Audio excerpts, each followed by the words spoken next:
Session is resumed. Majority Leader?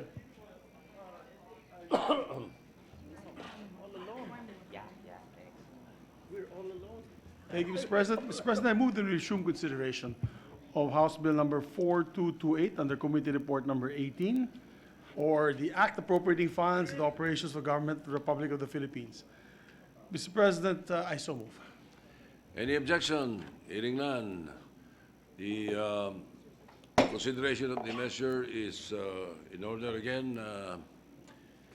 Thank you, Mr. President. What is the parliamentary status, Majority Parliamentary Leader? status, Mr. President, is we are in the period of interpellation for the general principles.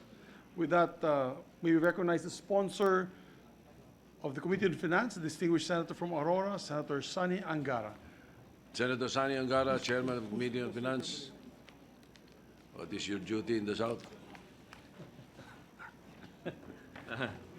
Thank you, Mr. President. We're ready to accept interpellations from our colleagues. May we recognize Senator Panfilo Ping Lacson, Mr. President. Senator Pamelo Lacson or Ping Lacson is recognized for the interpellations on the basic principles. Thank you, Mr. President. At the outset, I'd like to commend the distinguished sponsor of the national budget from Aurora for his discipline in particularly in the timelines that we have followed so far.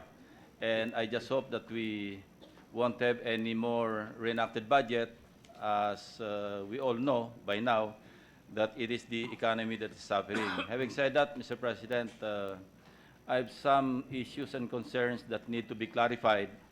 And if the sponsor is willing to accommodate just a few points that I'd like to raise, Mr. President. I'm most willing, and we'd like to thank the distinguished chair of the Committee on the Senate Committee on Defense, and also the vice chair of this committee, who is, of course, is responsible for improving many of the budget processes, making them more transparent, and making people more accountable for the people's money. Most willing. Thank you, gentleman from Cavite. Before you proceed, Mr. Majority Leader, we'd like to entertain a motion allowing the sponsor to have a seat. Yes, Mr. President. Otherwise, With the permission of our colleagues, Mr. yes, President. It's a might be tradition of ours. questions later on, so that there will be no question later on. Yes, Mr. President, it's been a tradition of ours that during the budget hearing, due to the long deliberations and discussions, we allow the sponsor to take his seat, Mr. President. It's all So right. that is a motion. Yes, Mr. President, may move. All So right. moved. Hearing no objection, so approved. Also, Mr. President, with your permission and with the permission of our colleagues, I'd like to use the screens in the session hall All right. for some slides. Yes, you may do so. Okay, it is understood that we will limit our questions to the general principles. And rightly so, because this is the first day of interpellation, and we will just limit our questions to general principles. The second slide, please. The table shows the historical gross domestic product projections from 2010 as against the yearly actual GDP. And again, just last November 7, it was reported that the GDP growth jumped to 6.2% in the third quarter, as shown on the screen, from 5.5 in the second quarter. But again, it is not enough to reach its target, which is 7 to 8%, as stated in the BSF. Now, it is also worthy to note that during the DBCC hearing, Secretary Pernia of NEDA stated that their outlook for this year is at 6 to 7. It has been adjusted already. That's So correct, my Mr. question is, President, yes. and it's the low end of the 6 to 7 project That we are aiming for, yes, Mr. as President. adjusted. So can we still achieve the 6 to 7, the low end of 6 to 7% GDP, given the situation? And the next question is how so? We have to hit 6.7, Your Honor, in the last quarter to achieve the 6%, the lower end, as you mentioned. Yes, but yeah, how so? If What we is the achieve basis for a- that projection? Because the first half of the year, we achieved the 5.55% growth, 5.5 in the first quarter, then 5.6 in the second quarter. And then in the third quarter, we got to 6.2. So to get the 6% at the end of the year, for the full year, we need to hit 6.7 in the fourth quarter, Your Honor. And it is within the trajectory. That's the hope of our economic managers seated next to us here, and they're really ramping up the spending. And we've reminded them that it's crucial that the money released. Well, the DBM says it has released, I think, 90% of the budget. So it's up to the agencies really to get the projects going, Your Honor. Yeah, can you enumerate some factors that would contribute to the realization of the low end of the 6 to 7? Well, I think agriculture is always crucial, Your Honor. That's why the third quarter growth of 6.2% surprised a lot of people. Is because for the first time in a while, the agriculture sector grew by 3.1% in the third quarter. From 2.87, I think. It's usually no? below 1%, Yeah, Your below Honor, 1%. historically, yes. And now it rose in the third quarter. Opo, tumaas ng It 3.1. rose Maraming nagulat dramatically. ho. Maraming nagulat din ho. Ano na nga ulit tinaas ng sa agricultural sector? 3.1%, Your Honor. 3.1%. It rose by 3.1% or rose to 3.1%? Rose by 3.1% over the 3.1%. previous performance. And it's a low base, as mentioned by Senator Recto in passing. Okay, thank you. Next slide, please. The debt to GDP ratio. Okay. Based on the Philippine Development Plan, PDP 2017 to 2022, the end-of-plan target for outstanding national government debt stock as a share in GDP is at 35.4%, no, as shown on the screen, 35.4. Are we on target? But then we see from the DBM fiscal year 2020 briefer that you have adjusted it to 38.8. The actual GDP or the actual debt to GDP ratio for 2018, again as shown, nasa 41.9. No? Lahat off sa target. Are we saying that we won't be able to reach our 2022 target based on the PDP 2017 to 2022? Because ang target natin, 35.4. Pero pag tinignan natin dyan sa screen, nasa 38.8 na yung projection. So, is it still achievable, Mr. President? Yung 35 or yung 38? What's achievable? They are saying they had to revise the target. So what's achievable is the 38.8, Your Honor. Yeah, that's the new target. Yes, Your Honor. But- According to them, it's still achievable. It's still achievable. Yes, Your Honor. Paano kaya? Well, they'll have to control the borrowings, and of course, the revenues are a crucial factor in this because Yeah. the balance comes from your cash collection. So that's important. Yung revenue collection po ng ating mga revenue agencies mahalaga po. Control the borrowings. I'll show you later. Opo. We'll discuss later the national government borrowings. You know. Now, next slide. And never mind that. That was discussed already. Next slide. Yung adherence to fiscal sustainability. No? Okay, expansionary, as stated there, fiscal policy to sustain the government investments in infrastructure and human capital development.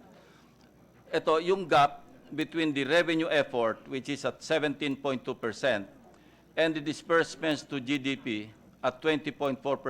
Medyo malaki yung gap, ano? And our deficit target is at 3.2%. Yes, Your Honor. So, how do we narrow the gap between the revenue effort and the disbursements to GDP? Well, Ano bang, that's a perennial problem, and the gentleman raises it every year and holds the agencies to account, and he deserves credit for that. But again, the DBM says it is meeting with the different agencies to speed up the disbursements, and on the revenue side, I think what is crucial for the administration are the remaining tax reform packages, Your Honor. Tax reform. And we are still struggling to pass the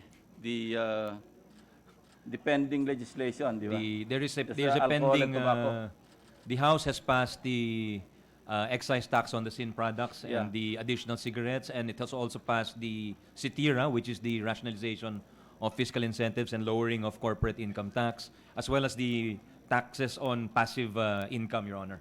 So what happens if we do not pass the two measures, CITIRA and the Well, sin we will tax? be short of the revenue projection by 20 billion is the, By 20 is the billion. estimate, Your Honor. What happens if we adopt the House version, which would raise taxes as far as the alcohol and tobacco? I think yung version nila is at 16, 16.3, no? already the one we passed already. How much will the House version raise? 16.3%, 16.3 billion. Of the 40. You'll be short 4 billion. My estimate is they'll be short 4 billion, Your Honor, because 40 billion less 16. The 20 is already the one we passed. We'll be short 15. Yun na lang. So 15 plus. Yan na lang. So what is the short? Short 40. What do you expect to raise from the House version? And your projected? The House version raises around 16 billion, Yes, Your Honor. 16.3 billion. And then the Senate version raises around 45. So the difference is around 29 billion, Your Honor. So ano po yung impact kung ang masunod yung House version? Kasi ang House version would raise a total of 16.3. Pagka DOF version naman yung na-adapt, ano, nasa gitna, I think it's at 31 plus billion. Opo. And then kung yung Senate, very ambitious, nasa mga 47 billion, I 40 think. plus, ho. So medyo i-dissect natin ng konti. Kung yung House version na masunod, anong impact? Well, according to USEC Chua, there will be a shortfall for UHC of around... Sa implementation. Ano yung gap? Shortfall of around 30 to 40 billion, Your Honor. 30 to 40. Yes. And we're okay with the DOF version, which would raise around 31.2 billion. Well, that's their preference. The DOF prefers the DOF version, Your Honor. Not even the Senate version, which would raise 47 billion. It's even better according to them. Okay, anyway. Next slide na lang yung sa national government financing because we mentioned kanina yung borrowings. Ano? If you notice, ito yung gross borrowings natin sa 2018 na lang para may example tayo. No? 897 billion yung gross borrowings. Ano? Pag binawas mo yung amortization na 114, ang net financing, ang balance, nasa mga 783.3. Pero ang requirement lang natin sa net financing requirements para nasa 558.3. So why are we borrowing more than what we need to finance? Is that a sound practice, Mr. President? Sorry, there was whispering. What's the question, Your Honor? The question is, Yeah. if you can see on the screen, ano, Yes, Your yung gross borrowings natin sa 2018, and pareho rin naman ang pattern in the succeeding year, 2019, pati yung projection sa 2020, 21, 22. Opo. Ang gross borrowings, nasa mga 897.6 billion. Yun na actual, ano? Opo. Alisin mo na yung amortization na 114. Ang net financing natin for 2018, 783.3 billion. Pero ang requirement lang natin, financing requirement natin, is only at 558. Question is, sobra ng 225, Yung borrowing. is that a sound policy to borrow more than what we need? Kasi kung uutang tayo, necessarily merong interest na babayaran. Kung hindi naman natin gagamitin, ba't tayo uutang na mas malaki doon sa kailangan nating i-finance? According to the National Treasurer, what is not indicated, Your Honor, is the bond sinking fund which they contribute to every year. What is that, Mr. The President? bond sinking fund. What can you explain to me? What's that animal? Hindi ko naintindihan. Yeah, I'm also wondering where in the zoo we can find that, Mr. Mr. President. Provided by we have countries to be able to service our opportunities, particularly for the domestic banking. It's a fund that answers for our future maturities of our borrowings, Your Honor, our sovereign borrowings. For domestic borrowings, Your Honor. Mr. President, the Mr. President. Senate's resident economist is raising his hand, Your Honor. Yeah, Mr. President, The President my, pro tem, you know, sir. I looked at the same numbers, no? And just to intervene with the permission of the sponsor and the interpolator, and it's very good that Senator Lacson brought this out. In effect, what this means is that we are building up cash. Is that correct? Yes, Your Honor. We're planning for the future, for our future maturities, our future obligations, Yeah, Your we're Honor. building up cash. But I have one simple question, Mr. President, with the permission of Senator Lacson. Okay, isn't it in the BESF, whether it's a local government, we always have beginning cash balance, ending cash balance. Usually, take a yes. look at Yes, the BSF, usually, yes, Your Honor. right? As far as the national government is concerned, and that's why Senator Lacson, I suppose, is asking this question, is what is our beginning balance and what is our ending balance by the end of For 2018, Your Honor, for 2018, Yeah. 2019, 2020? we will Why ask is for the it not figures. in the BESF? Because that determines how much cash you need. Sir, can we just do it privately? Kasi otherwise they will take over cash position. Like we have reporters here, and we May we ask for a Even 1 if- minute suspension, Mr. One President? last point before we Yes, yes. suspend. Even if you take a look at the BSF, all local government units in the country, we know what their beginning balance is, we know what their end year balance is. Yeah. Cash, huh? Cash. Yes, Your Honor. We take a look at the SUCs. We know their beginning balance, we know what their end year balance That's right, will be. that's right, Mr. Every President. university. But as far as the national government is concerned, it is not there. So how do we reflect these changes in cash?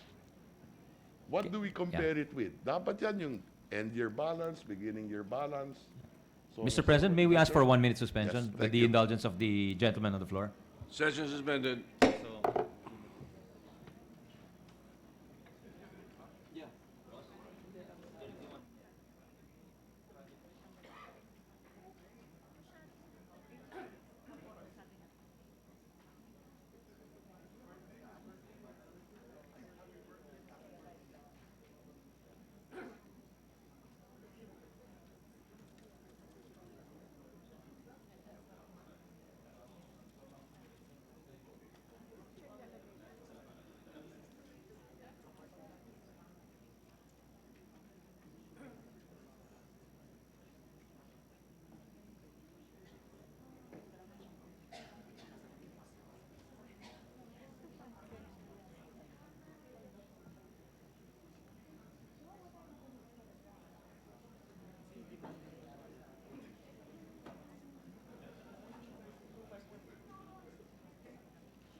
Take your time, guys. Take your time. Take your time.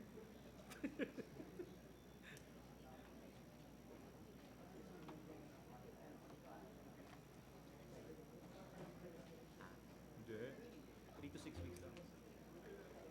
Si Baines, same injury, 4 weeks lang. Last year.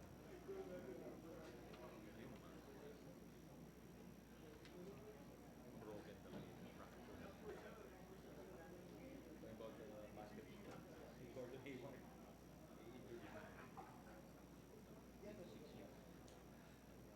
You guys are bigger and stronger. It's too big. It's too big. Mahirapan siya sa college. You play less games than the pros. Boss, ganda ng outfit natin. Pogi.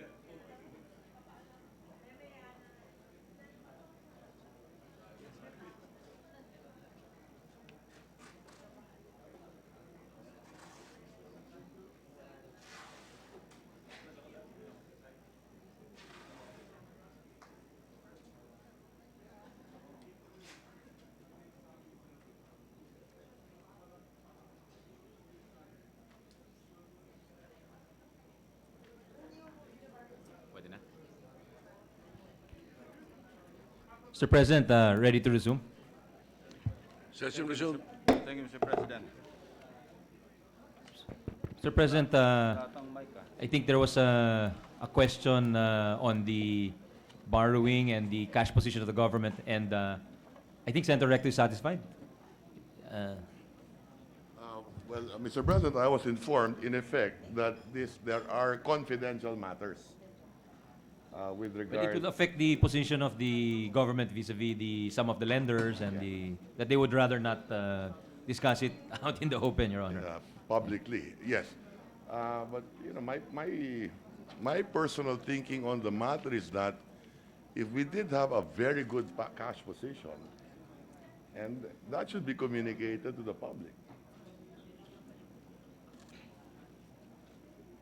Well, So that's all. That's the my only decision of statement, the, Mr. President. So I do not fault. I yes. do not fault, and you know, I've seen that too, Senator Lacson, because it would appear that we're over borrowing. Because Your if the deficit for next year is how much? 677 billion. 677, Your Honor. And you're borrowing more than that, then in effect, what we're doing is building up your cash position.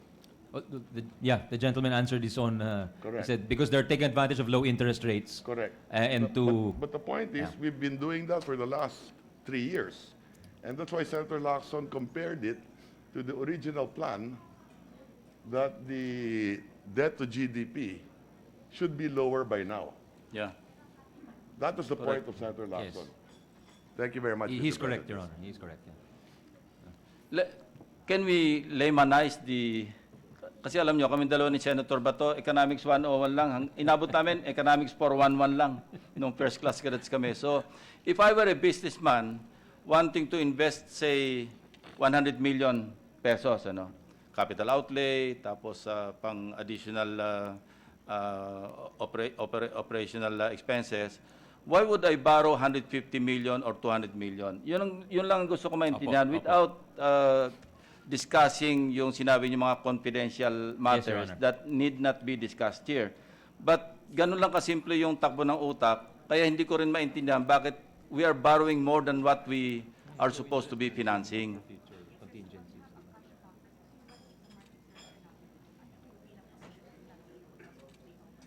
Yes, Your Honor. They're taking advantage of a low interest regime. Ibig sabihin, mababa po yung halaga ng binabayad sa interest ngayon. around the world, whether it's domestic or foreign. Kaya kung siya'y negosyante, yung gobyerno natin po, to use your analogy, Your Honor, kung negosyante po siya, meron siyang utang na babayarin in the coming years. Ipunin na niya ngayon kasi in the future, hindi niya alam ano yung magiging interest rate. So, maaring tumaas, maaring it will stay low. But in the meantime, para sigurista siya, habang mababang interest, hawak na niya po yung pera. Kumbaga, bird in hand is better than two in the bush. Okay, that sounds rational, Mr. President. What's budgetary change in cash form, Mr. President? Yung budgetary cash change in cash.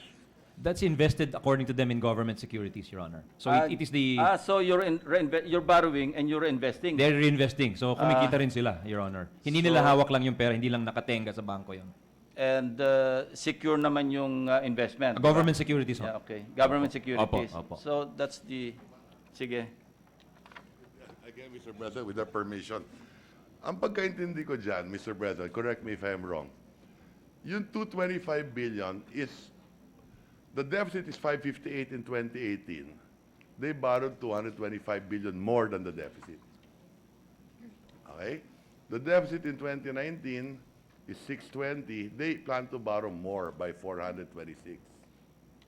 The deficit in 2020 is 677. They plan to borrow more, additional of 564. Kaya yung net financing nasa taas. And that will build up the cash position of the national government. The answer is yes, Your Honor, but not exactly the numbers. Bababa rin ho, according to them. No, depende kasi program lang naman yan. Opo. Okay, and the actual. But But roughly it's the same ho. It's roughly the same. That's the plan, right? Opo. Okay. And that's why I was asking earlier, magkano ba talaga yung cash ngayon? But I understand, what you're The saying. Secretary of Finance will give it to you in a sealed envelope. Thank you very much, Your Mr. Honor. President. Okay. On tax, kanina na-discuss natin yung sa tax revenues, ano? And I'd like to point out, because we did some fact-checking, ano? And there are some interesting revelations do sa leakages. Number one, and I already mentioned this during the DBCC committee hearing, yung products imported from China in 2017, because para mag-apples to apples, lahat ng papakita namin, yung data in the 2017, in year 2017. If you look at the slide, yung as reported by the Philippines, ang pumasok sa ating goods from China, imported from China, $18.4 billion. No? But as reported by China, and the source here is yung WITS, on World Bank's World Integrated Trade Solution. Ano? As reported by China, ang in-export nila sa Pilipinas, 32 billion. So right away, we can see a discrepancy of 13.5 billion pesos, dollars.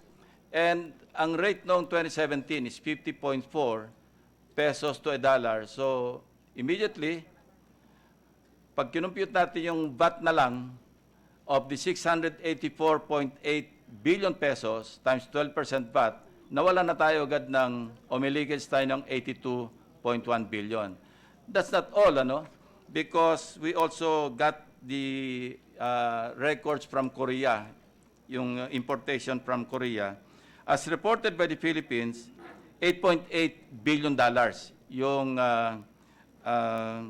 in-import natin from Korea. As reported by Korea, 10.5 billion. So meron na naman difference o discrepancy na 1.7 billion or 89 billion pesos at same rate, ano? Kasi it's same year.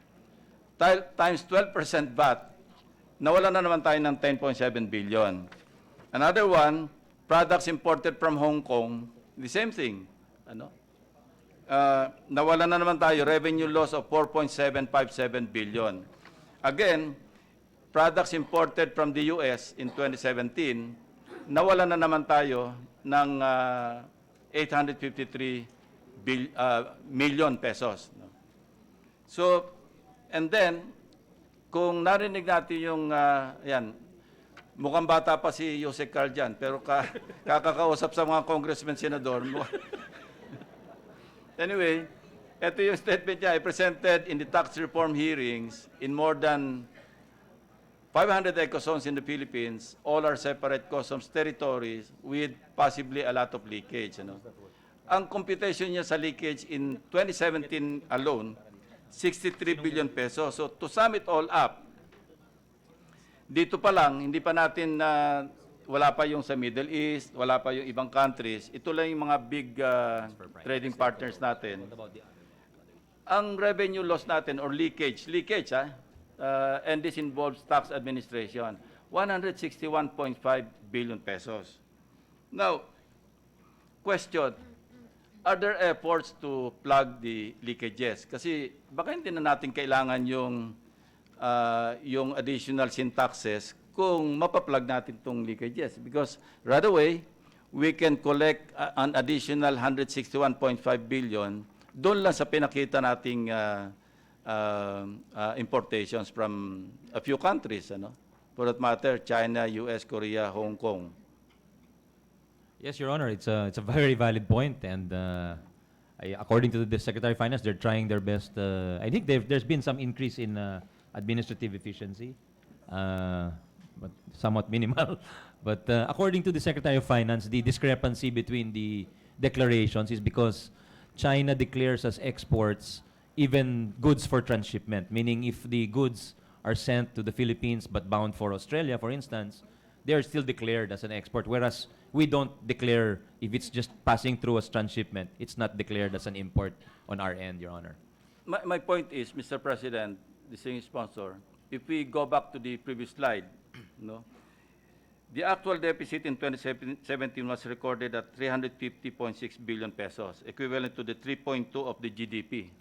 Pakibalik nga yung dating slide. 3 isa pa, balik pa. Yung 3.2%, ayan. Assuming that we were able to plug the 161.2 billion in revenue losses, anong magiging change? Anong impact nito sa budget deficit? Saan natin? Sa Kung na-plug ho budget natin deficit? yon? Kung na-plug natin, Baka wala na ho yung- tayong deficit at all. well, 189 billion ang maging diferensya. Kung In other words, 677 sa 1/4, instead around na 1/4. 3.2% yung deficit target natin, Magiging bababa ito sa 2.4 na lang. 1.7% ganun of GDP. So you can just imagine if the tax administration of the national government is that efficient, as we are able to plug big or huge leakages in the tax collection, laking bagay, hindi po Yes, ba? Your Honor, we fully agree with you. And they're mentioning that they're trying to ramp up the fuel marking as an administrative measure, Your Honor. Well, understand, nung nagsimula yung fuel marking, ang laki na nang na-plug. I think you have some data on that, When you implemented the They fuel, just started October, I think, Your and Honor. magkano na yung incremental increase? Wala pa. Bago pa lang. I would assume, hindi, pero may effect na rin siguro kagad. We will ask for them for some figures, Your Honor. Yeah, sige. Okay. End of the year. Wag na tong train revenue performance kasi masyadong, They will see in the next few months, Your Honor, when they Okay. when they compare the month by month Yeah. collections of fuel. Ho. Ito, just to be transparent, ito po yung pinanggalingan ng mga pinakita ko kaninang mga figures. Yung World Integrated Trade Solution, andyan lahat po yan. Nakikita naman natin, naka-record lahat. Hindi ko po kami nag-iimbento ng numero. Just to show Thank you, Your Honor. Now, next topic would be yung budgetary deficit, Parang yung revenues against disbursements, kasi sa DBM's glossary of terms, yung budget deficit refers to the shortfall of revenues from disbursements, excluding, of course, debt repayments and payments on budgetary accounts, Now, considering that disbursements come after the subject fiscal year, while obligations, iba yung obligation, di ba? Pag obligation, Yes, Your ito Honor. yung for the same, Opo. di ba? Nasa special provision naman yan. Di ba mas tama na i-compute natin yung budget deficit as the difference between obligations and not disbursements. Kasi pag sinabing obligation, sayo mo sa gusto, babayaran mo yun eh. Pero bakit kino-compute natin yung budget deficit sa difference between disbursement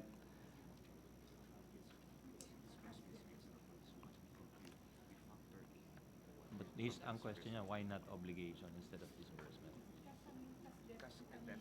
Because it is a cash deficit according to the officials. revenue- And when you say We're it's a talking of cash basis, revenue. it's a cash basis, Your Honor. So it's the amount of money that leaves the treasury rather than obligation, which is just a contract. But you're correct. It's binding on the government, but Yeah. it does not represent the cash position of the government, Your Honor. Okay.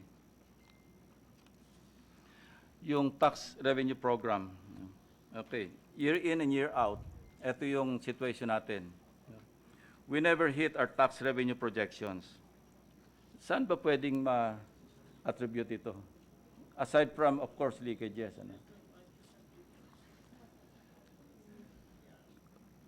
Well, I think they set it quite high in the first place to incentivize the collectors to work hard, Your Honor. And but the Secretary of Finance is stating that the gap is shrinking. So he's trying to say they've been performing better over the years.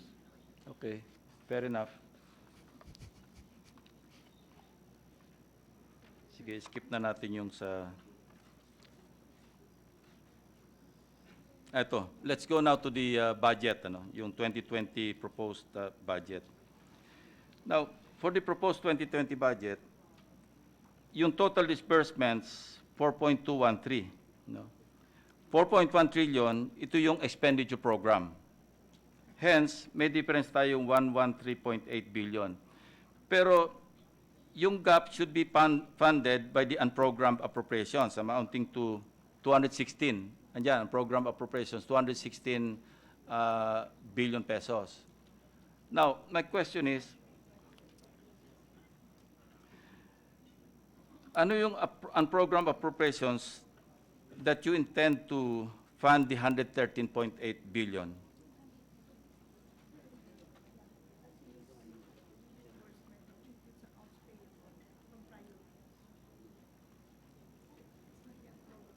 And a related question is, why is the unprogrammed appropriations higher than the supposed gap between disbursements and expenditure and the expenditure program? May difference eh, oh. Mga 103 billion. According to the LBMRO, the gap between the disbursements and the expenditure is not necessarily the unprogrammed appropriations for that year, Your Honor, because the disbursements can represent obligations for that fiscal year, but it can also represent previous year's obligations since we were not on a cash budget. So may mga accounts payable na nag-carry over, and that's counted in the disbursements, Your Honor. Pero nasa cash-based budgeting na tayo eh. Opo, pero in the past years ho, nag-carry over pa rin ho yung, because The reason I ask is because, you know, yung unprogrammed funds, hindi ito, wala sa radar natin ito eh, hindi natin na-discuss. And we want to find out, we just want to look into yung sa unprogrammed appropriations. And merong provision dyan sa GAA, merong reportorial requirement that every quarter, ayan, DBM shall submit to the Speaker of the House, President of the Senate, the House Committee on APRO, and Committee on Finance. yes, Your Honor, Quarterly report. I agree Are with you. they- It's a large amount of money, and Are it they would be good. submitting, are they complying with this? Meron requirement? po. Nasa GAB ho. And just for the record, the 213 is broken down as support for infrastructure projects and social programs, SIP, SP, 10 billion, approximately. AFP modernization, approximately 5 billion. Budgetary support to government-owned controlled corporations, 61.8 billion. Support to foreign-assisted projects, 90.3 billion, approximately. Risk management program, 30 billion. Payment of arrears of LTO IT service, 2 billion. Refund of service development fee for the right to develop the Nampei property in Tokyo, Japan, 210 million approximately. Prior years LGU shares, 1.192 billion. Bangko Sentral ng Pilipinas Equity Infusion pursuant to RA 11211, 2.7 billion. National ID System, 2.43 billion approximately. Normalization Program in the Bangsamoro, 5 billion.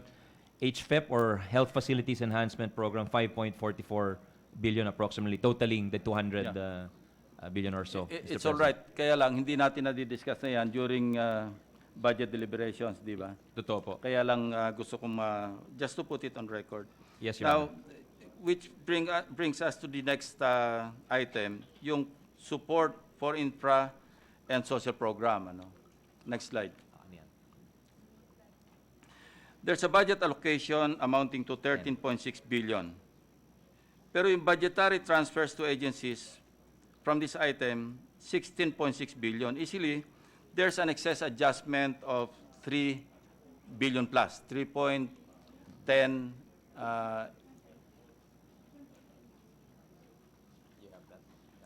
3,10,855,000. Now, ang tanong is, saan na source yung excess na 3 billion? They are looking for it right now, Mr. Yeah, yung President. 2018, ano? Where was the excess adjustment sourced from?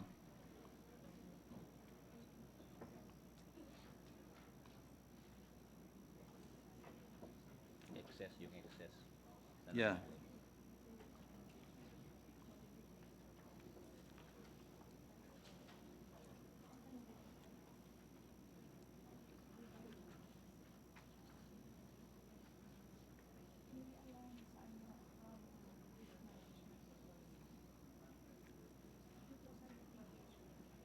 (2018)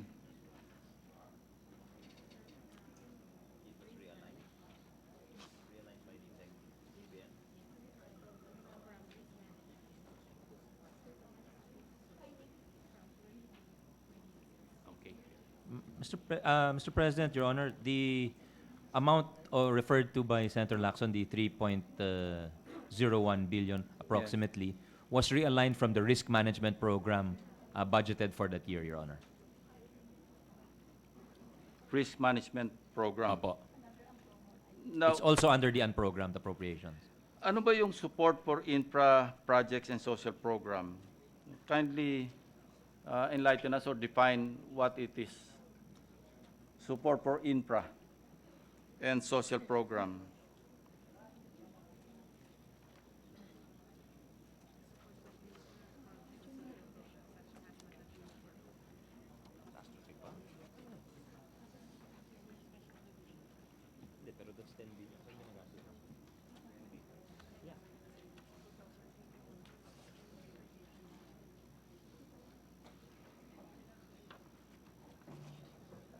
Well, the special provision in the GAA says the amount appropriated herein for support for infrastructure projects and social programs, this is while we're waiting for the breakdown from DBM, Your Honor, is chargeable and used in support for infrastructure projects and social programs such as but not limited to catastrophe bond.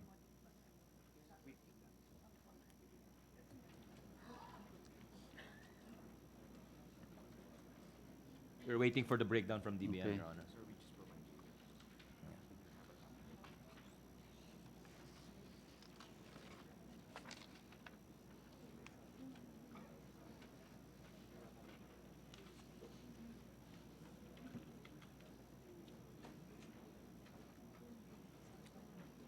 Wala kayo niyan? Wala kayong breakdown niyan? Alam ko tinotal natin ito noon eh. 257 ba? Parang 257 billion ano.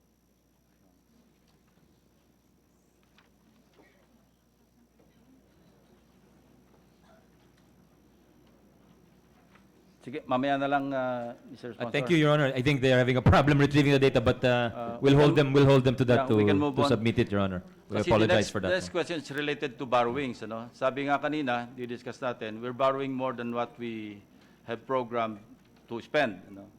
But then, if we look at the unused appropriations, and we're using the SAOB, yung 2017, no? If we unused, doon sa unused tayo. Unused appropriations, yan. Okay.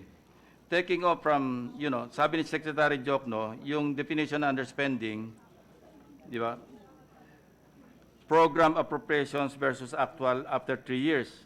No? So, nag-refer tayo sa 2017 budget. If you notice, ito yung mga agencies na may mga unused.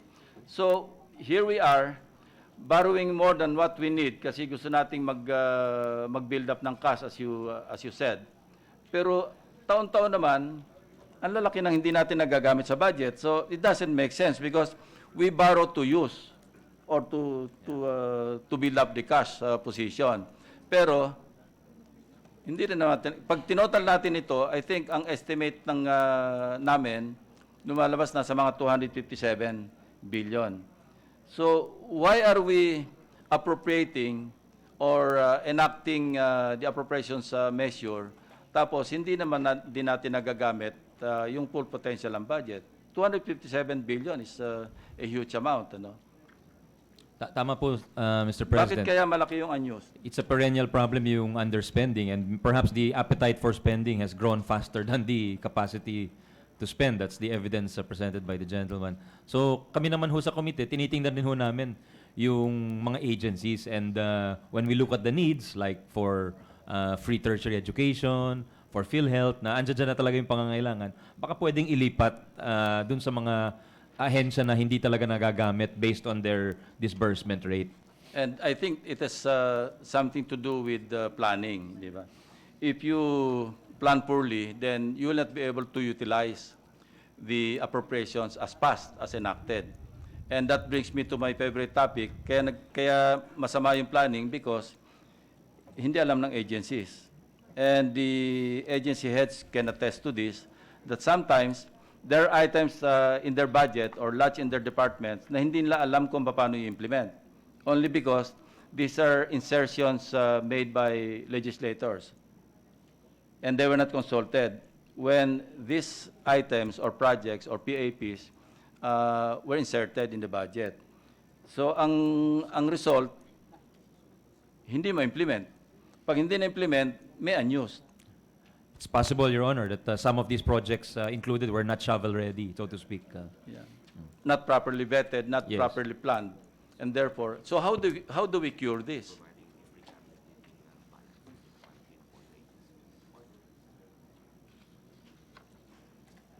Ay, sorry, what's the question, Your Honor? How do we cure? How do we remedy yung unused appropriation? According to Director Toledo of NEDA, every cabinet meeting, si DBM Secretary Abisado is providing an update of the spending.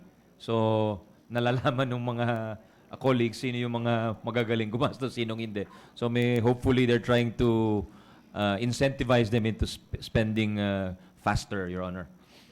Yeah, kasi perennial ito eh. Recurring ito every year. Last 4 or 5 Di ba? years, Your Honor, already. No, not just the past 5 years. Even during the past 10 years, I remember, even during the previous administration, True. pumapalo tayo ng average unused appropriations ng nasa mga 450 billion. Tama, Your Medyo Honor. may improvement na nga kasi yung 2017, andyan, 257. But still, 257 in unused appropriations, doesn't sound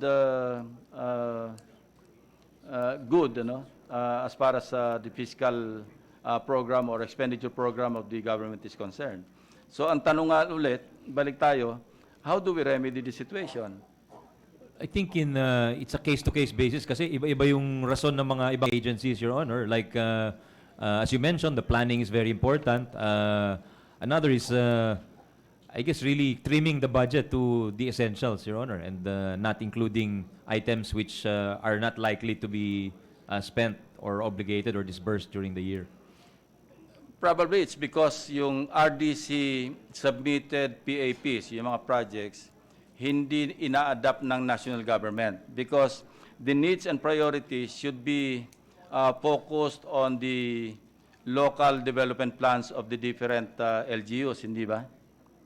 Ideally, Your Honor, yes. Kasi kung hindi naman kailangan ng mga local government units at ini-impose na lang sa kanilang national government, nagkakaroon ng unused because hindi nga kailangan eh. I agree. There should be an improvement in the relations, in the communications, Your Honor, between the local and national levels. And would you know what is the percentage of the RDC-approved projects or PAPs compared to yung in-approve ng national government? It's 25%. Na-take up na rin natin to eh. I think si Yusek Rose ang sumagot dito. And you said 14% lang. Yung sinasabit Nag-increase ng na daw ho. 14 during the DBCC, but it's 25 na daw. 25, I know it's Opo. 25. 25. Na-correct natin yung figures kasi yung ayan, ang sinabi ng 14%. But when we recomputed, lumalabas 25%. Opo. But 25% of RDC submitted projects or PAPs, masyado mababa pa rin.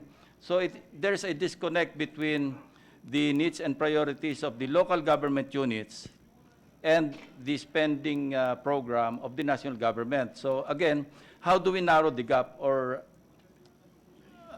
Yeah, it's a good point, Your Honor, and Mr. President. We have the breakdown per agency. So some agencies are performing much better than the others. Like, for instance, we have the DTI at 72%. So maybe we have to, maybe the DBM can compare what is the DTI doing right, that they're managing to, what are their mechanisms for consultation and information gathering at the local level. ang reason na posited by Yusek Edilon, parang ang ginamit mong term is asynchronous, di ba? Hindi nga nakasync yung needs as submitted by the RDCs. Siyempre yung RDC, ang output yan gagaling sa mga local LDPs, di ba? Local Development Plans submitted by, maybe one reason could be yung incapacity of the local government units to prepare their respective local development plans. Kasi kung wala naman sila mga planning officers who know how to prepare an efficient local development plan, anong tatanggapin ng RDC? So maybe government should exert also an effort to capacitate the local government units, because just to avoid the big disconnect between the needs and priorities of the LGUs and the national government. I fully agree with you, Mr. Gentleman from Cavite, because I've seen it on the ground that some Yeah. municipalities really don't have the manpower or the talent level because umalis na yung mga How ibang many graduates. regions are compliant sa submission ng from RDC to the national, to DBM? Kasi DBM naman is kayo yung nag-chair ng RDC, hindi ba? NEDA. A vice chair ang DBM. But still, may presence kayo doon sa RDC. So, Sabi nila lahat naman daw compliant, Mr. President. parang sa record namin, Region 5 lang yung masipag mag-submit. But anyway, Para yung NCR, yeah. parang hindi sila nag-iintindi ng mga submission ng projects. Also Region 4A and I guess Region 3. Yung mga medyo angat yung kabuhayan ng mga regions, parang hindi sila interesado. We will Because- ask for the breakdown per region, Yeah. Mr. President. But So I think we it's a should valid encourage- concern. It's a very valid concern, and Yeah. I think the economic team should look at the performance of various agencies, especially in fulfilling the wishes of the locals, because that's part of democracy, Your Honor. And talagang mababa po yung performance ng ibang agencies. May 6%, may Yes. 4%, whereas there are agencies which are at 72%, 64%. There's even Yeah. agencies which are 100%. Andyan po yung Opo. nasa screen po yung. Yes, opo. Ayan, no? Imagine 0%, wala nagsasubmit sa NHA. Yung sa CHED, nanggaling sa RDC, 1%. DOH, 1%. Yeah, So, they should perform DepEd- better, Your Honor. Yeah. So I think there should be an extra effort to correct this situation. Yeah, we agree, Your Honor. Okay, build. Based on the available data submitted by NEDA, as of July 31 ito, of the 75 big-ticket projects amounting to 2.4 trillion, 20 are for project development, 4 are for government approval, 5 are for review, 46 are for implementation. Now, can you give us an update of these big ticket projects at saka ano naging impact sa Build program ng government kung do sa 2.4 trillion budget? We also asked for that yesterday, Mr. President. We've Ilan not na been yung- furnished that list. Ilan na yung talaga inabandon na, parang surrender Because na? they've been issuing, DINED has been issuing, and Secretary Pernia has been mentioning that they're going to revise the 75 kasi nakita nila hindi talaga mai-roll out yung iba. So nire-revise nila to more doable or shovel-ready projects. So we've been waiting for that Yeah. list actually, Mr. President. Wala pang final list. Yeah. They're still finalizing the final list, Your Honor.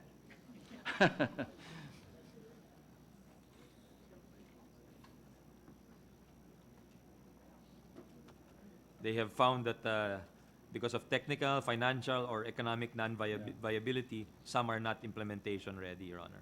So anong impact nito sa, ano to eh, parang flagship ito eh, That's ng administration, di ba? Ito yung pag-upo pa lang talagang, and it is a very good program, by the way. Kaya nga tayo nagre-resort sa massive borrowings kasi nga, that's for investment. We want to invest on infrastructure to attract more investments, di ba? Yes, Your Honor. They're still Eh, firming kung- up the list, and they will submit it to the NEDA board for the approval. And we still have 2.5 years to go. Bakit i-abandon yung, ba't abandon na natin? Which are you deferring? Give me an example so we can mention. Some of the longer bridges, for instance, Your Honor, they're bigger cost items. So they're most likely going to defer those projects according to them. And I would assume na meron namang sufficient study kung ano yung ROI. No matter how long the bridges and no matter how expensive they are, may sufficient study naman yung possible ROI in terms of investment, di ba? They're doing that, Mr. President. They're still doing that. Di ba dapat nauna pa yun? Di ba dapat nauna yun? Feasibility study. You do it after the approval of NEDA.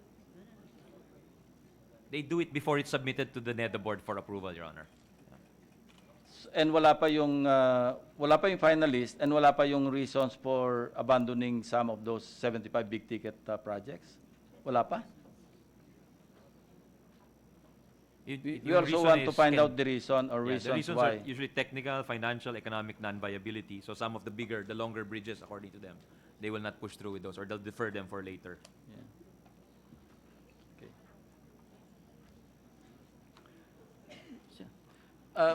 I would like to yield the floor to the minority leader. Kasi medyo pahinga muna ako, sponsor. Thank you. Nangangalati Thank pa you. lang ako eh. Yes, So, sir. We siya na muna. owe you the No, it's okay. It's Thank okay. you, breakdown. Senator Lacson.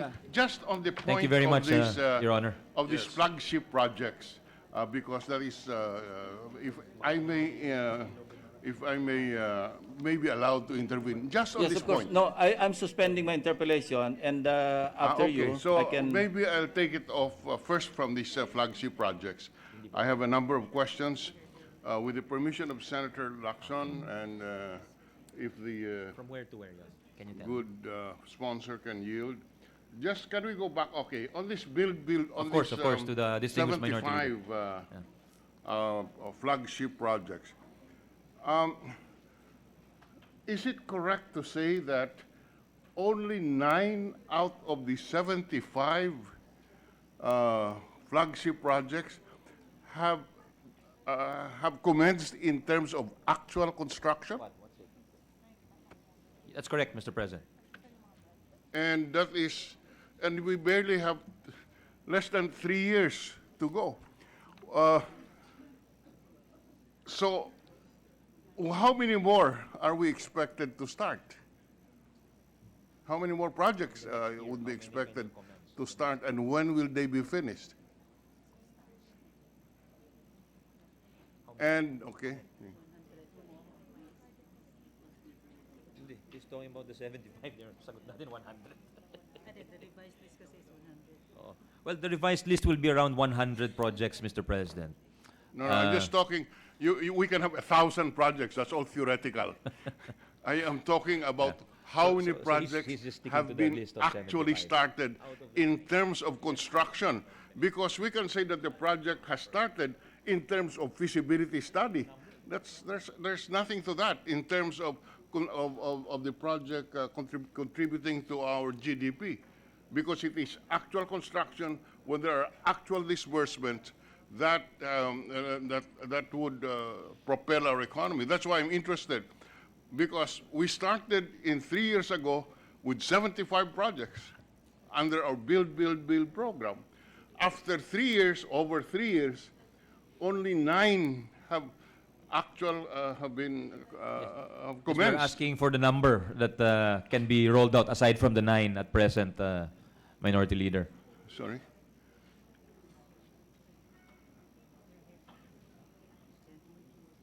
So 13 will be completed by 2020, 2021, 7. Ito yung Completion to? Yes, Okay yes, pa to? yes. Hindi na-revise to? According to them, by 2020, 12 projects will be completed, Your Honor. By 2021, an additional 17. 2022, an additional 26. And 43 will be computed beyond 2022. Ano yung 1 na 2019? What is that 1? All right.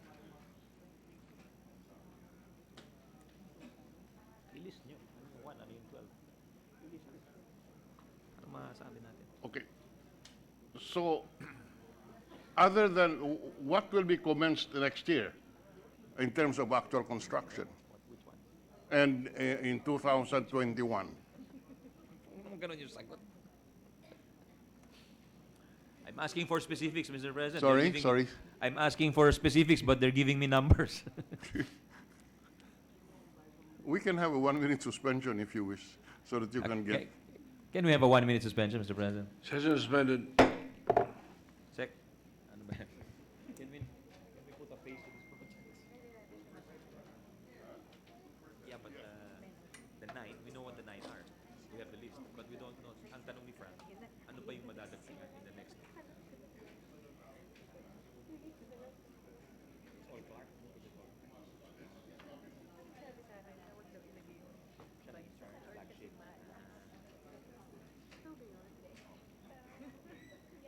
Siya lang in charge, flagship.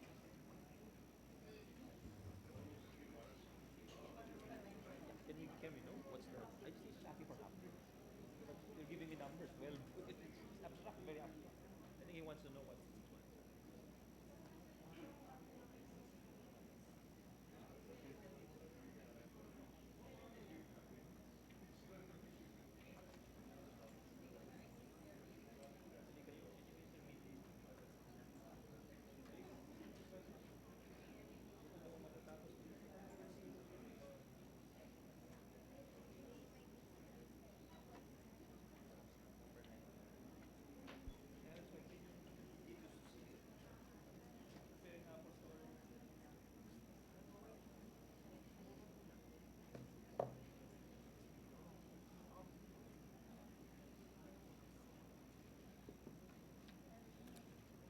So what do I tell Frank?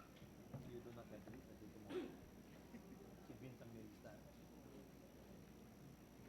Sec? Sec Sani. Sec Sani. We won't have the list till tomorrow. We won't have the list till tomorrow.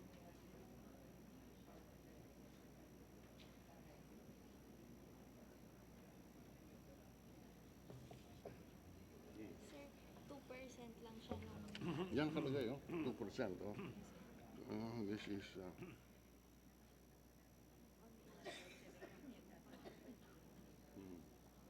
How soon can you? Why did you do it? Can you before you came?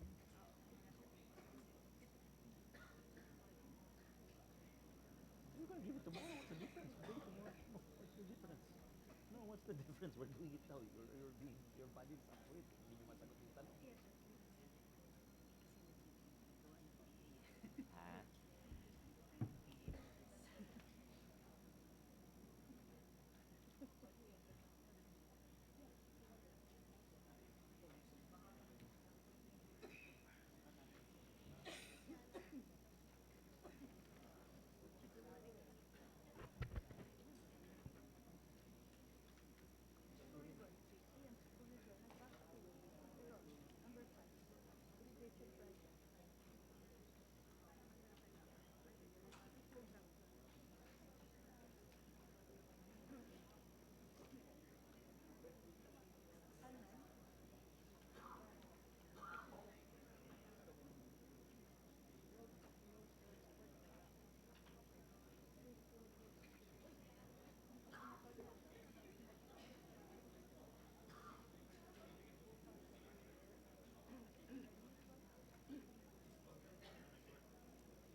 Ready to resume, Mr. President. Session resumed. Mr. President, in response to the earlier question of the gentleman from Iloilo, the distinguished minority leader, for the list of the flagship projects and the status, I was told, and the minority leader has graciously agreed to postpone his request for tomorrow because the agencies say they will have the complete list by tomorrow because it is still undergoing finalization. If that's all right with the minority leader, Your Honor. That's certainly fine with us, Mr. President. We just hope to have information as to which of the 75 projects have been abandoned, Yes, Your Honor. which new projects have been included, and the stages of development of these projects which remain in the list. Yes, it's a very valid inquiry, and I'm surprised they don't have the information right now, Mr. President. That's okay. We can wait until tomorrow. Yes, Your Honor. But They in the promised to give it tomorrow. In the meantime, can I be parochial but also national? And I'm referring to one of those projects which is in the Build program, part of the 75 projects which were listed before. This is the Panay Guimaras Negros Bridge. You know, Mr. President, coming from Western Visayas, this is particularly important to us because first of the economic development that can result out of connecting these three islands, Panay, Guimaras, and Negros, particularly in the case of Guimaras, where the poverty incidence is very high, the development is very hard, but whose potential is very high, particularly in the tourism sector, because there are a lot of good resorts there which cannot be developed because of lack of transportation. And talking about transportation, as you recall, Mr. President, recently, 31 of my province mates drowned because of the Dumangas, Your Honor. of the accident on a 15-minute crossing between Iloilo and Guimaras. Those 31 lives could have been saved if we have this bridge.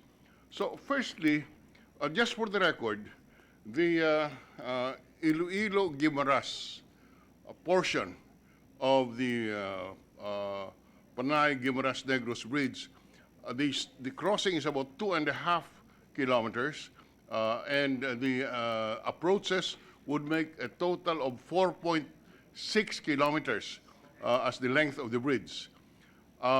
May we know exactly where we are in terms of this project? Number one, how much will the total project cost? And we can break it down to Iloilo or to Panay Guimaras and Guimaras Negros. Because the Guimaras Negros portion is quite, how do you call this? The length is quite challenging. That's 26 kilometers.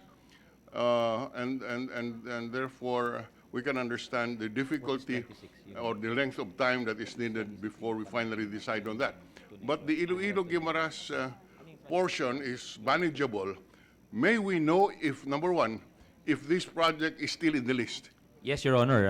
That has not been shelved, definitely. And in fact, they are telling me that it is proceeding, and their submission to NEDA for ICC review and approval in November 2019, so this month, Your Honor. Submitted, who submitted?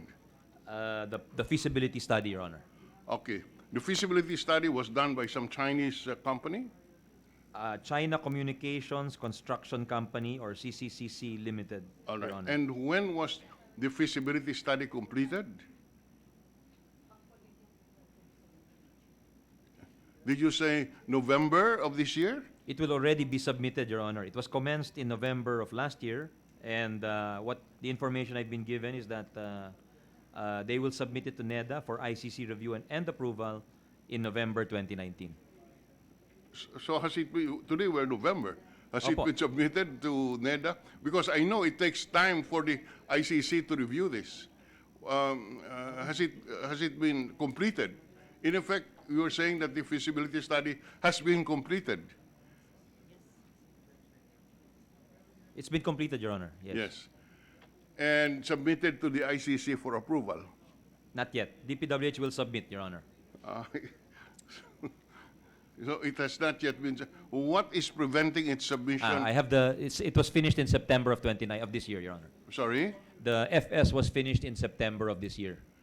The feasibility study was finished in September. Yes, of and now the 2000. DPWH is reviewing The DPWH is reviewing. Yes. And, And they will be the one to forward it to NEDA. All right. Well, you see this, I'm raising these questions because I know the length of time that is, that would lapse before a foreign assisted project can come into fruition. That's why it's good that you're following it up, Your Honor, because otherwise it might fall in the cracks, Your Honor. Yeah. So, okay, so, But Secretary of Finance is pledging that it's very high priority, Your Honor. just because I'm the one on the floor. After I'm off the floor, I'm sure the priority is very low. In any case, would the gentleman sponsor be at liberty to give us a general idea of whether or not these projects are feasible economically and Which projects, Your Honor? Which ones? The Panay Negros, the Panay Guimaras. Definitely very feasible because it's 2.5 kilometers. Some of the bridges are would- 30 kilometers. Some No, are. would that answer be based on the actual result of the feasibility study?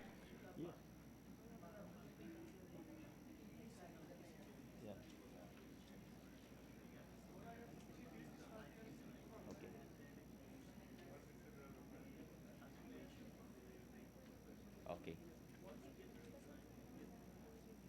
So they're saying the design is finished and that's what's being evaluated by the DPWH.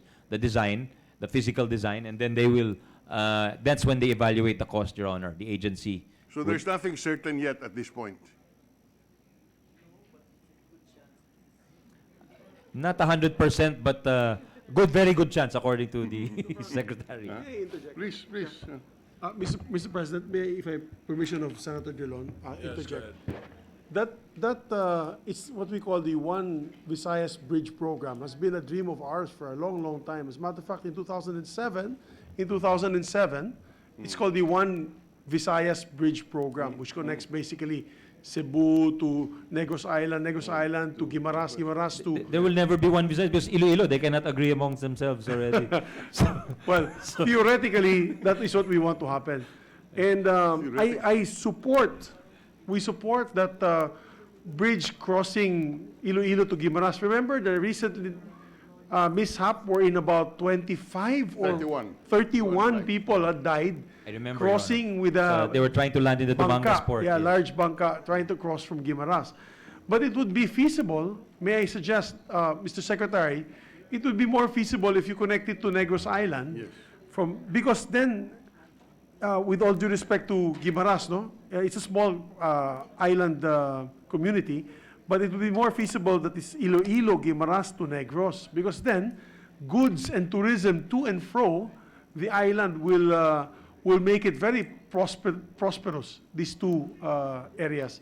So, we're in full support of that. Matagal na yung plano na yan, Secretary. Sana naman mag-groundbreaking bago matapos ang term ni Presidente.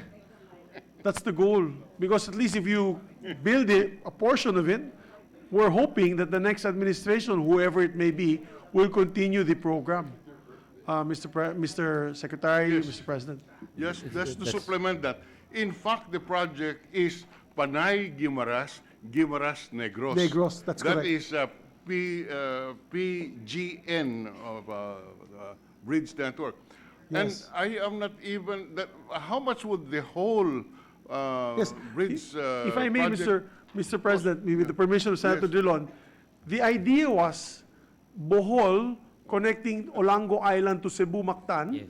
and then below Cebu in Santander, which is the tip of Cebu, connecting to Dumaguete, which is about 5 nautical miles, which is short compared to the bridges in Macau and in China and all that. And then from there, it will go to Bacolod or Pulupandan to Guimaras, Iloilo, and therefore, theoretically, you can have breakfast in Tagbilaran and dinner in Boracay. Can you imagine that? Yes. If we had that for tourism? Senator OMG. Gatchalian will enjoy that. Oh, yeah. With his girlfriend, di ba? Yes. Breakfast in Tagbilaran, Yes, Your Honor. dinner in Boracay. Yeah. Everybody here in this room agrees with me. It will be a game changer for tourism and development for It that would area. be, Your Honor, I agree. Sana this will be the highlight of the Duterte administration before he That will be remembered for steps hundreds of down. years Yes, to come. absolutely. Thank you, Mr. President. Thank you to my dear colleague. Mr. President, that would be the dream. But let's go back to earth. As we talk today, how much is the Iloilo Guimaras Negros project? How much will it cost? Just off the top of your head. This is about the total program cost.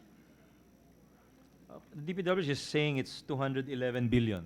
Mr. How President. much? 211 billion. Did you hear that, Senator? 211 billion for the Iloilo Guimaras Negros.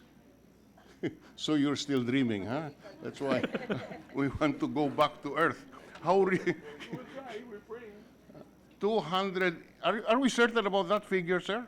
Because the LBMRO is giving me a figure which is 211 billion. The one from NED is 27 billion. So I just placed both on the record, Mr. President. I don't know which is the more accurate one. No, that's too much. That's too much of a discrepancy between 27 and 200. It's a big gulf. It's as long as the As a bridge. distance between. No, let's take this seriously. I mean, this. So which is it? Why does DP give us 211? I know you saw this. Yeah. 97 There is a third number as being pointed out by the Senate President pro tempore. This is the NEDA document. Huh? Sir, 97.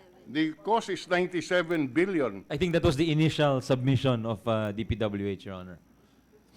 DPWH ba ito? Sir, NEDA po yun. This is NEDA, not DPWH. The submission po yan. It was submitted to NEDA by DPWH, 97. Would you want to discuss this again tomorrow after you get a more accurate? Perhaps we can discuss it with DPWH when their budget is taken up, Your Honor. I'm also the sponsor, so we can continue it during, just on that specific matter. But we've been given assurance that it's not one of those that will be shelved. And I think that's the main concern of the gentleman from Iloilo, Your Honor. No, not only that it will not be shelved, but I don't know when it will be implemented, given even the fact that we do not know how much it will cost. So anyway, now we will go back to the build program, including the 75 flagship programs tomorrow. But in the meantime, can we go on the general principles, Mr. President? Yes, Your Honor. Yes. First, what is on the board is our GDP growth rates from 2010 to 2018. Can the good sponsor confirm that if this on the accuracy of this? Tama, di ba? Yes, Your Honor. It is accurate. Sorry? Yes, it is accurate, Your Honor. 6 ba? Di ba 5 yung 2018? Okay, now, 6.2. It's accurate, Your Honor. okay.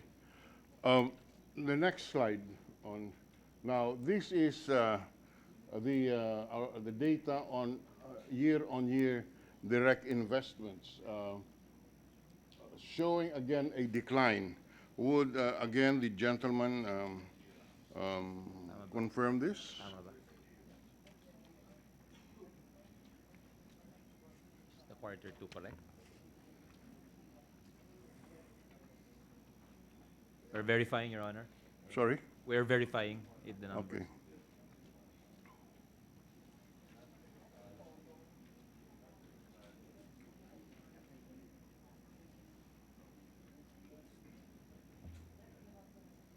Are the numbers correct?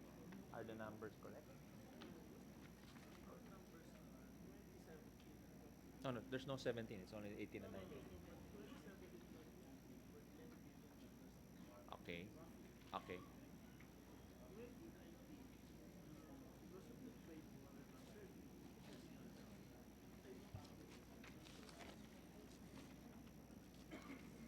In fact, Mr. President, We're just verifying the 2018 is correct, Your Honor, according to the Secretary.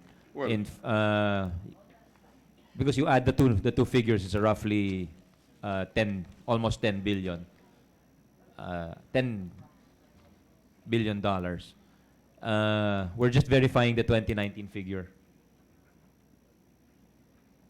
well, in fact, while you are verifying, I want to place of record that the central bank indeed confirmed that the FDI inflow has weakened, as carried out in the Yes, that's correct. That's correct, Your Honor. two business page headlines today in the Inquirer and the Star, where the common headline was that the FDI inflows slowed for the sixth month this year. That's correct, Your Honor.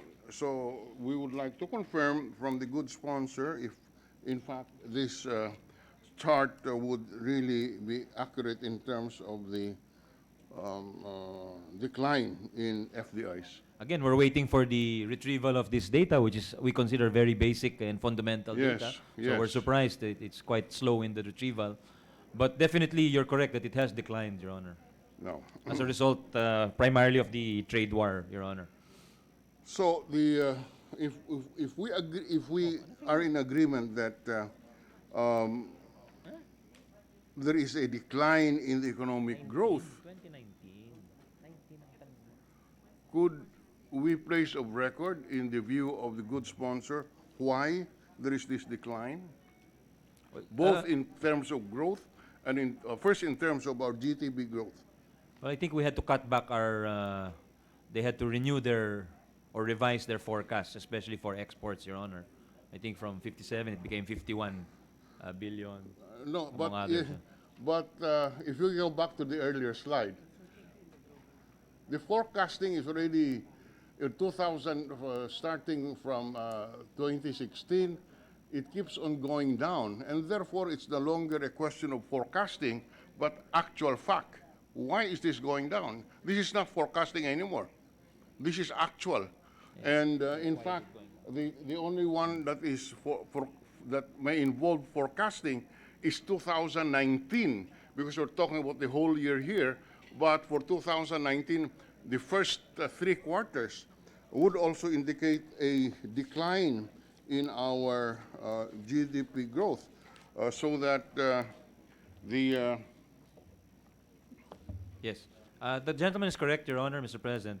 There's a contraction in 2019 because of the GDP. In the GDP, the G component, the government component, was absent for the first few months of the year. Yes, we'll go into that later, but just for the record, the first semester of 2019 saw a growth rate of only 5.2%, which is again lower than last year. 5.5, Your Honor, 5.5. Huh? 5.5. Oh, no, that's the second quarter. I'm talking about the first semester, first 6 months. Semester. I don't think. I think it's around 5.5. I am looking at the government publication, the technical notes. It is 5.2 for the first. Maybe they don't read their own publications, Your Honor. They don't believe in their own publication. We have a problem then. 5.5 is what they're sticking to 5.5, Your Honor. Maybe they made a typographical error, Your Honor. Sir, the 5.5 is for the second quarter. I am talking about the first semester. It's 5.2. 5.55 kasi 5.6 plus 5.5. So you average it out, 5.55. Yeah, let's see. First quarter, 5.6. Mababa yan. The first quarter was 5.6, Your Honor. And That's the second correct. quarter was 5.5. So if you average it out, 5.55, Your Honor. Oh, can I show to the good sponsor this publication of the government? 1 minute suspension. Yes, Your Honor. Session suspended.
So GNI includes remittances. And which was lower? What else was lower? Okay.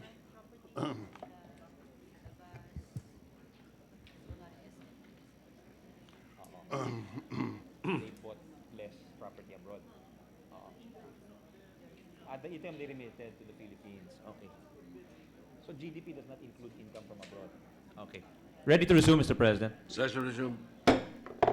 Mr. President, the gentleman was correct, but he was referring to a different index, Your Honor. The 5.2 being cited by the good minority leader represents gross national income, All right. which is different from GDP in the sense that gross national income includes income outflows from other countries. So meaning if a Philippine company has an investment in abroad, any inflows into the country are included in GNI. So GNI is 5.2%, GDP is 5.55%. All right. Okay.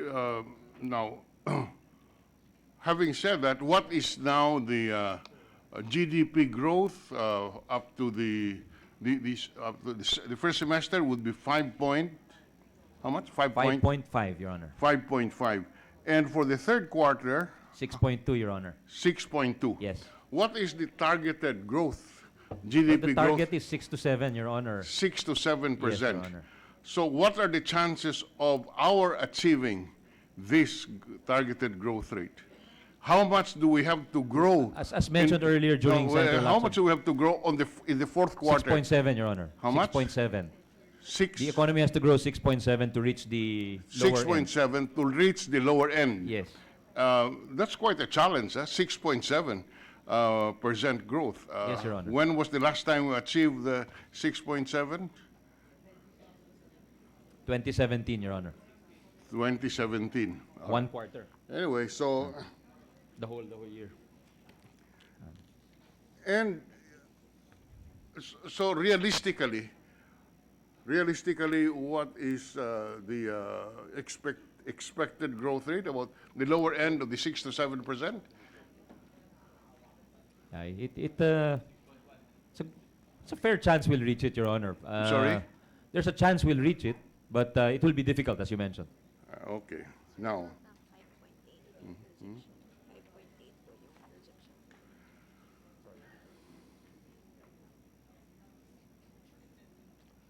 for the record, the World Bank predicted that our economic growth for 2019 will be 5.8%. Would the gentleman care to comment about that? Well, the Secretary is hoping it will be higher, Your Honor, and we're trying to make it higher than that. All right. Now, what would be the reason why we are not reaching our targeted growth rates? The delay in the budget was a big factor, Your Honor. What? The delay in the budget passage for Delay 2019 in the budget process. was a big factor. Just for the record, Mr. President, I want to place of record that it was the effort of the minority that allowed the President to sign the budget. Yes. So that it's because we do recall that there was a very serious deadlock between the position of the Senate, which questioned the constitutionality of what the House did, and the need to have the budget signed. It was this representation who suggested to the Senate President, and the Senate President accepted our advice, that the approval by the Senate President and the transmittal of the Senate President of the budget included a qualification, that it did not include, that certification did not include the 75 or so billion which was inserted in the budget. And it was because of that suggestion that we were able to find a compromise on this issue. And the President subsequently exercised his line item veto power in order to approve the budget without the 75 billion which was inserted, how much?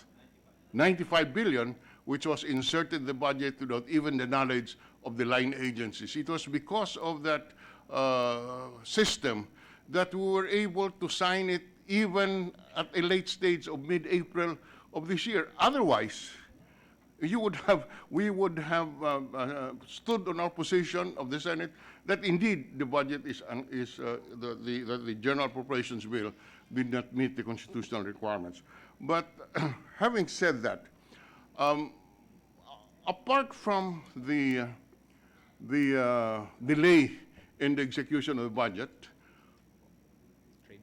would the gentleman agree that the inability of the bureaucracy to respond to the spending authority is a big factor also in the underspending? They don't agree with that, Mr. President. They think it's more of the election ban and the delay in the budget, as well as the external uncertainty engendered by the trade war between the U.S. and China. In fact, I think the government spending has picked up in the third quarter, which is a big reason for the larger than expected growth, Your Honor.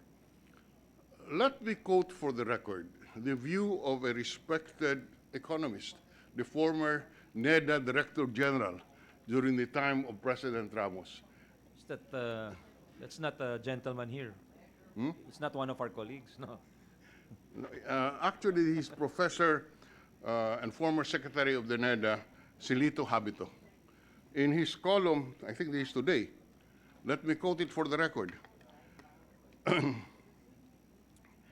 Governments, it implied, meaning the underspending, it implied that the government's capacity to implement its planned infrastructure projects could be the bigger problem, rather than simply the delay. Would and here, Secretary Habito looks at the disbursement rates. The disbursement rates of the Department of Public Works and Highways is only 34.1% in 2017 and 39.7% in 2018. Worst is the Department of Transportation, where they even declined from disbursement rate of 25.6% in 2017. This went down to 23.8% in 2018. Since this is a media report, can the gentleman confirm that the underspending in the DPWH and the Department of Transportation? Can you give me this so I can...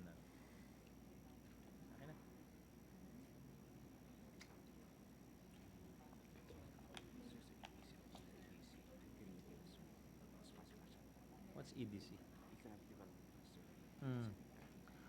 For the record, the reason why we are bringing this out, is because the government spending constitutes about 20% of our gross domestic product.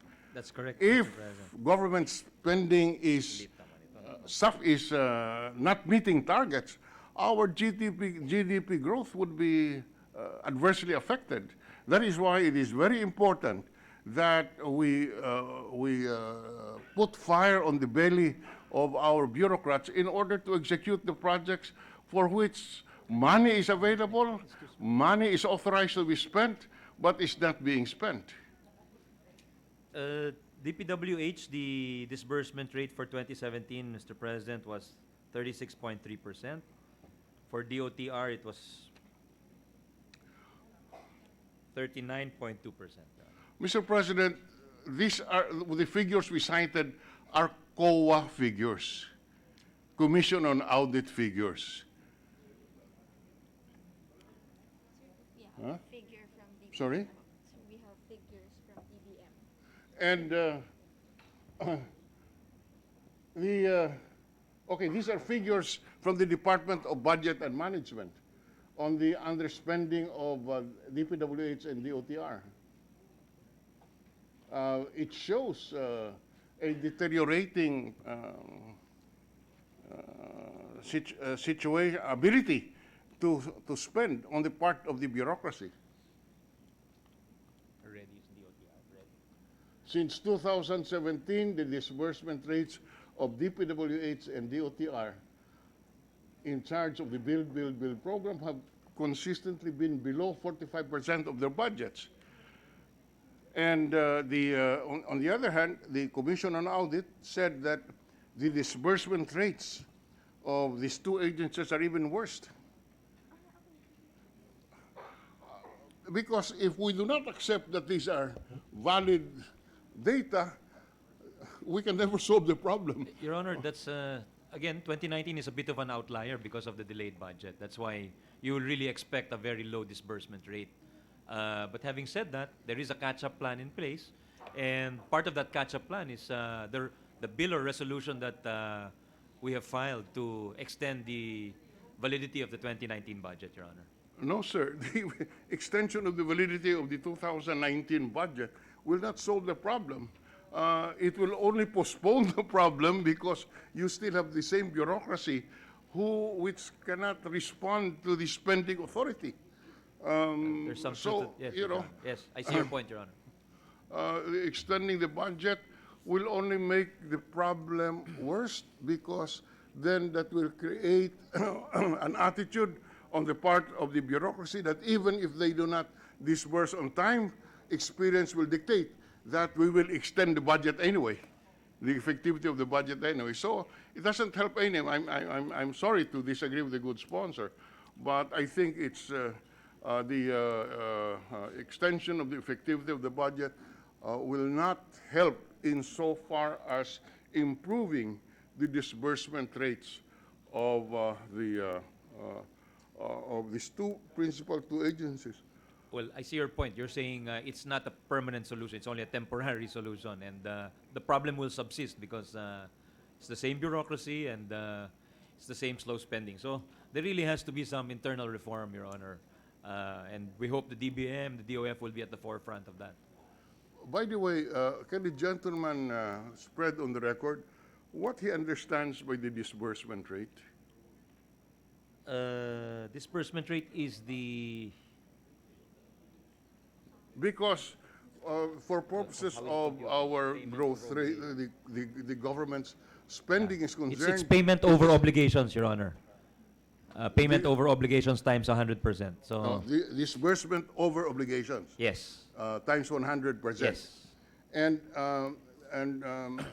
so it is not simply the DBM releasing or downloading, or they call it downloading. No, Your Honor. Or releasing to the agencies the amounts authorized to be spent. That would constitute No, that's only a first step, Your Honor.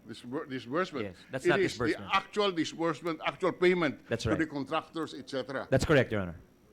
And it would appear from the audit of the Commission audit that indeed there is a very poor disbursement rate on these two biggest infrastructure agencies of this government, the Department of Public Works and Highways and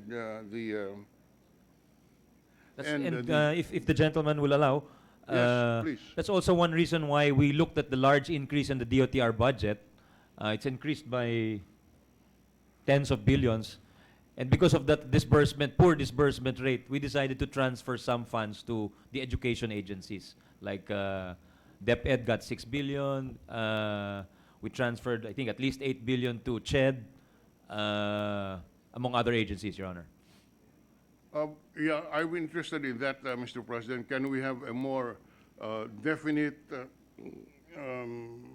data on what was transferred from the DOTR and or DPWH to the other agencies with hopefully a higher disbursement rate?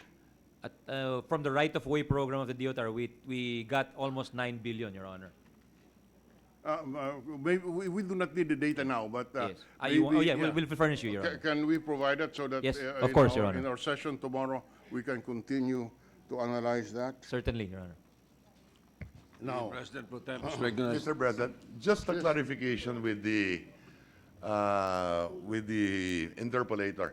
When you mention the disbursement rate, You're talking about disbursement over appropriation or No, no, no. disbursement over allotment? Disbursement over obligations. That's Over- what they, that's what Okay, the sponsor over said. obligation. Yes. So it's even much lower. It is, The ratio is even much lower if you base it on appropriations. Yes, Your Honor. yes, yes, It's correct, Your Honor. yes. What would those numbers be if it were based on appropriation? Much lower. 11% as far as DOTR? 13? I would suspect you're correct. The figure would be roughly below 20%, Your Honor. Not more. Because here it appears, maganda pa yung numero dito eh, Opo. at 42%. mas malaki po I do yung not recall appropriations. any year that they've been able to spend 42% of their appropriations. That's correct, Your Honor. So that is only based on obligation, Yes. not on appropriation. Yes, Your No, Honor. it is much lower. It's much, much lower. Thank you.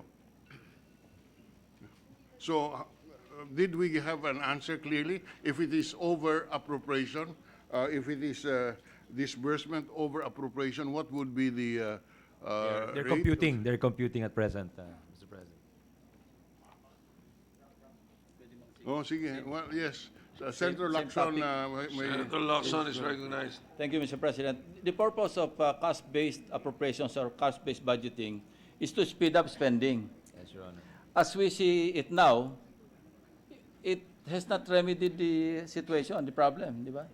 Hindi man na-cure eh. We've not gone to a full cash-based yet because of our Yeah, I know. uncertainty, Your Honor. So, Which brings me to the question, is it viable at all? Because sa 2018 nag-start, di ba? It's- And 2019, we passed Joint Resolution Number 3 to extend. yeah. We're only starting this Okay. year, Your Honor. No, pero nagpas tayo ng Joint Resolution to extend the validity, di ba? Yes, Your Honor. And then, here we are again, Extending, passing. extending. So ang tanong nga, viable pa ba yung cash-based? Hirap po talaga. Sa Actually, totoo hindi lang. na rin tayo cash-based because we keep on Yeah, extending. it's a hybrid actually now. It's a Hindi, hybrid. pero nagpapas tayo ng joint resolution Kasi to in a strict extend. cash-based budget, lahat nung yung obligation, yung disbursement, lahat yon within the fiscal year ho. Pero tayo, yung obligation within the fiscal year, pero yung payment and disbursement pwedeng lumagpas ho ng konti. And the attendant problem is, magulo yung pag-determine natin o pag-define ng savings. Magulo. Kasi, saan natin i-base yung savings? Sa disbursement They're o saying sa it's an obligation? adjustment period. We are in the Anyway, period of adjustment. just Your an Honor. interjection, Tama, but Mr. tama. The President. gentleman is correct. It's a valid question whether we can do the cash-based, Your Honor. Okay, before I yield the floor to Senator Recto on a temporary basis, there's just one other item which I would like to discuss. With the indulgence of the minority leader, just in response to the questions of Senator Rector earlier, Senator The- Recto, yeah. if you do it over appropriations, I'll wait till he takes his seat, Your Honor. Yeah, for DPWH, the disbursement rate over appropriations would be 39%, and for DOTR it would be 36%. So lower. Tama po si Senator Recto. Yeah. Mas mababa po yung rates. Yeah.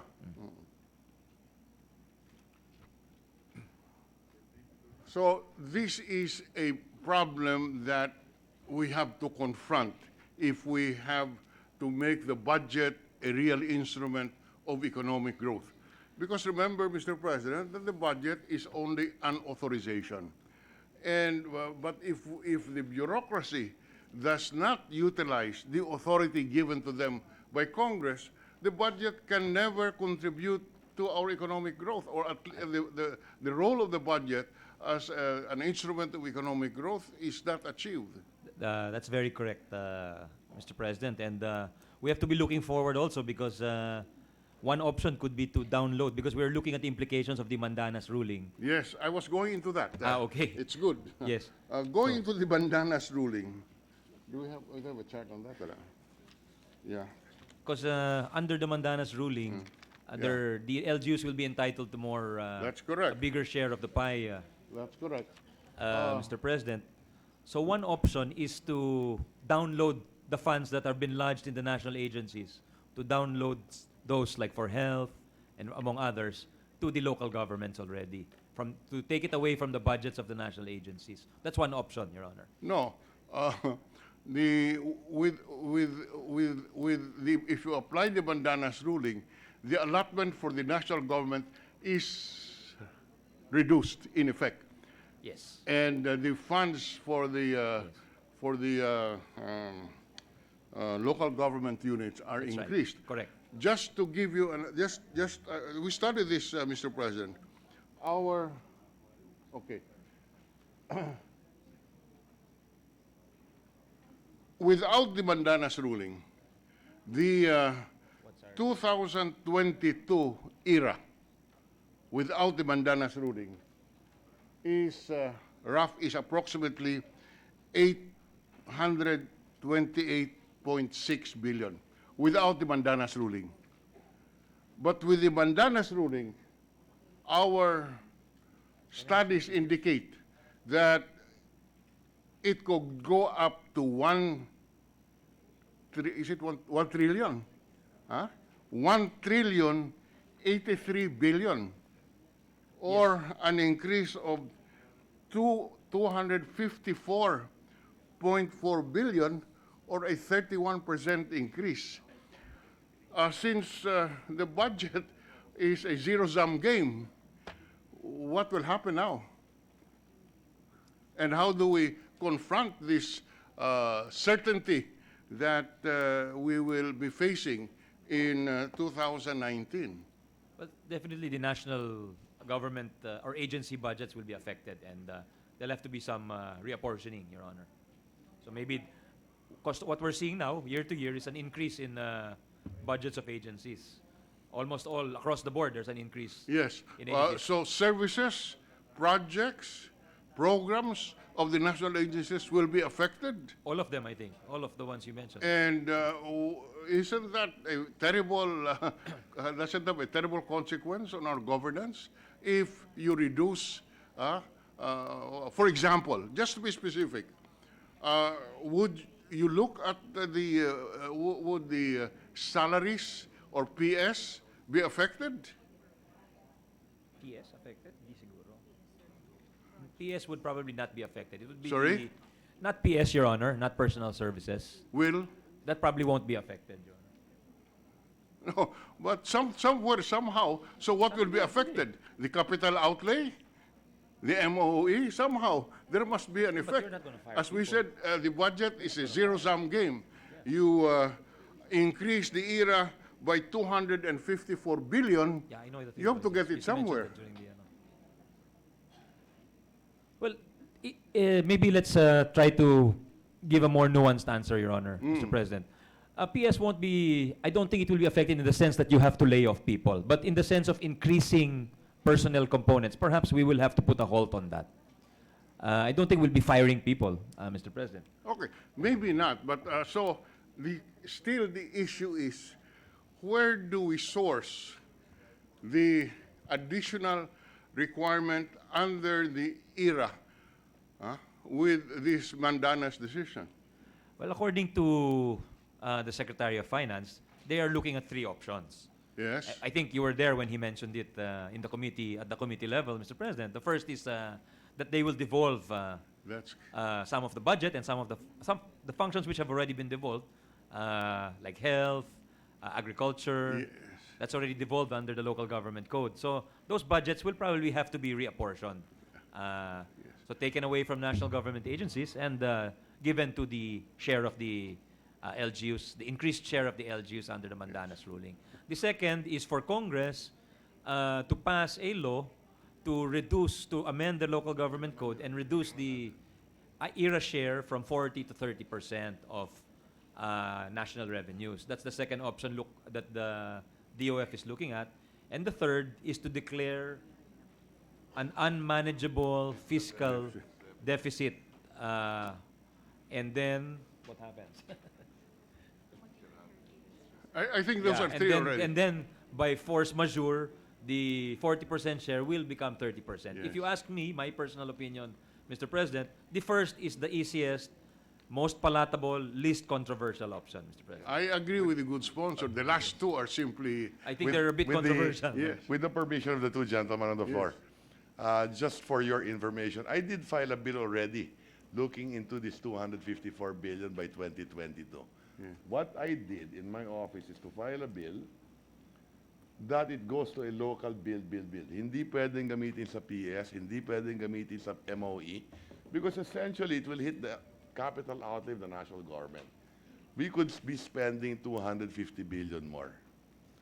So, since there's a Supreme Court decision, and we know 3 years from now that this will go to the local governments, then might as well put there in the law a menu that they can only spend for roads, bridges, so on and so forth, irrigation, whatever it is. It's yes. for the perusal of all the members of the Yes, Senate. but just standing here, I do recall that there were also restrictions on the ability of Congress to allocate the funds in behalf of the local government, as in, for example, they should allocate X% of the ERA for health or X% for infrastructure. What we did is, in the local government code, it talks about a 20% development fund, Yes. which most of that goes to infrastructure outlay. So Well, we followed also, this is new money coming in. This is not taxes collected by the local government. Having said that, then the national government can more or less dictate where the money should be going to. Yeah, and probably coupled with that would be the devolution of those functions. Correct. Which are presently in the national government and funded by national taxes. That is correct. Thank you. What does the Secretary of Finance say to that? May we request an answer through the good sponsor? Well, the Secretary has the three options on the table, but what is his preference? The last two options are simply not realistic. Declaring an unmanageable deficit will have very serious implications. Well, he says they're still on the table, but it's up to Congress, I suppose, how to, because at the end of the day, the power of the purse is with Congress, and we have the final touch on the budget, Your Honor. Maybe aside from the veto of the president. In general, as Senator Recto said, the concept of devolving more functions and devolving more fiscal and financial responsibility to the LGUs would be the most appropriate way to go, given the burden that the Mandanas decision would impose on the national budget.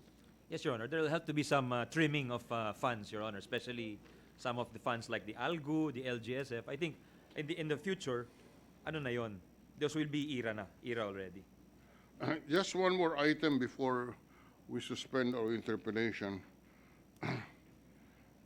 We also see a very sharp decline in the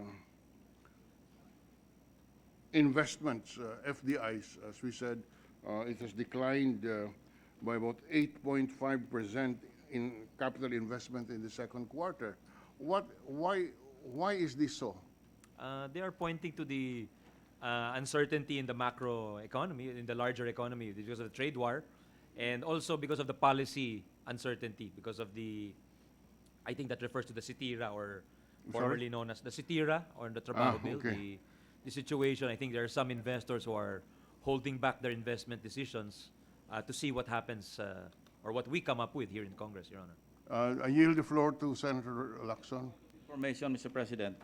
The funding by the national government, as mentioned by the minority leader, yung devolved functions, we estimated yung amount including LGSF, yung mga pinoponda ng national taxes, no? 117 billion.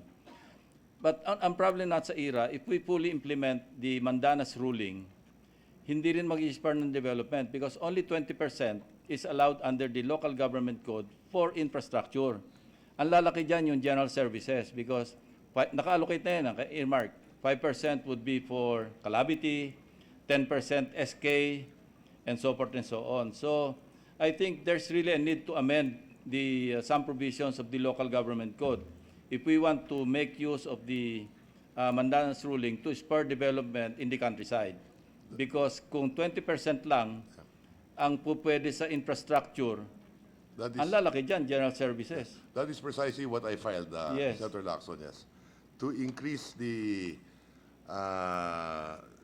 percentage of the ERA given to the local government units for infrastructure purposes. And probably we can reduce the funding of the devolved functions, the functions devolved to the local government. Imagine 117 billion when Governor Velasco and the other governors went to see us. Ang nire-request lang nila sa under the 2020 budget, 100 billion, di ba? Para lang daw sila makatikim ng Supreme Court ruling do sa bagong era nila. And yet, if we look at the funding for the devolved functions of the local government unit, 117 billion na eh. But we cannot convert this into era kasi nga, hindi 117 billion yung sa infra. They will be able to use only 20% of the 117 billion. So I think further studies should be made along this line. Thank you, Mr. President. Yes. Mr. President, just for the record, we are inclined to adopt the position of the Secretary of Finance that, in fact, we should pass on to the local government units certain identified economic activities with the higher era that they will get. For example, farm-to-market roads. How much would this be in the budget if the good sponsor has an idea? Farm-to-market roads, which can be devolved to the local governments. Because agriculture is devolved under the... Yes. We're I'm getting sorry? the figure, Your Honor. I think health is another example. Health is I think, another example. We always talk about whenever we ask for new taxes, we always say there is this gap to fund PhilHealth. But with regard to the facilities, I think the local governments should also bear their burdens. Your Honor.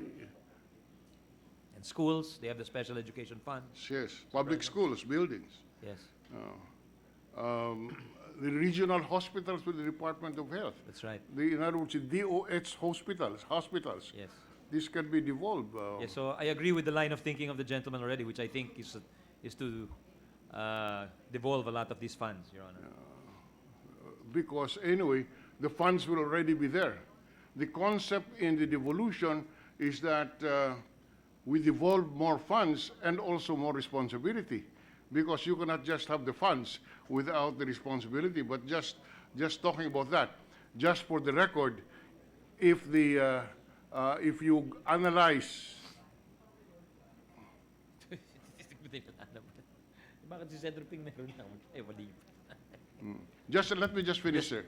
Just one point. Yeah. You know, we are saying that on 20% of the local government fund is for infrastructure. If you look at the breakdown of this 20%, you will discover that a good portion of the 20% is on PS, on salary, because these are the contractuals for these alleged infrastructure projects are really Not purely infrastructure. not purely, in other words, for capital outlay. But having said that, we yield the floor to Senator Yeah, Lacson. just to assist the sponsor and LBRMO, 10 billion, I have huh? the figures for farm to market. For 2019, about 10 there's 10 billion. billion, 10.2 Yeah. billion 10.2, actually. yeah, that's right. And the 2020 National Expenditure Program, 9.9 billion. That's only for FMR. Thank you, Senator. Yeah. We confirmed the amount. It's also what NEDA gave. Okay, so We're you still have, waiting now, for LBMRO. you have now the figures. Gusto mo pa ba yung sa iba, sa health? Yeah, can you just be on standby, Senator Lacson? Because I think To provide staff support to the I think LBRO. Attorney Doblon is already half retired. Okay, as I said, just one final point. This problem of another issue, which is a risk to our growth, or fiscal risk, is this pension cost of the military and uniformed personnel. Just for the record, is it correct to say that in 2020, we will be allocating more for pension than a salary of those in the active service? If we are to follow if you are to look at the data, correct me if I'm wrong, Mr. President, but it would appear that for 2020, proposed budget, 71.8 billion would be for actual salary, and 114.7 billion would be for pension of the MUP. Is that correct? That's correct, Mr. President. And it's, the Secretary was just remarking that you're paying 3 guys for 1 job because you're paying the one doing the job and the 2 who retired, Your Honor. And the 2 would get the increases that the first one gets. It's 1 on a higher, I yearly think. basis. When they retire, it's 1 higher, I think. So what do we intend to do about this? In the proposed budget, already 61.5% of the PS is allotted for retirement, and only 39.5% would be for the salary of those in the active of the service. This cannot go on because presently, under our laws, the retirees get the corresponding increase whenever there is an increase of those in the active service. So as we go down the years, this will become worse. I don't know what it will be in 2021, what it will be in 2022 down the line. Yes.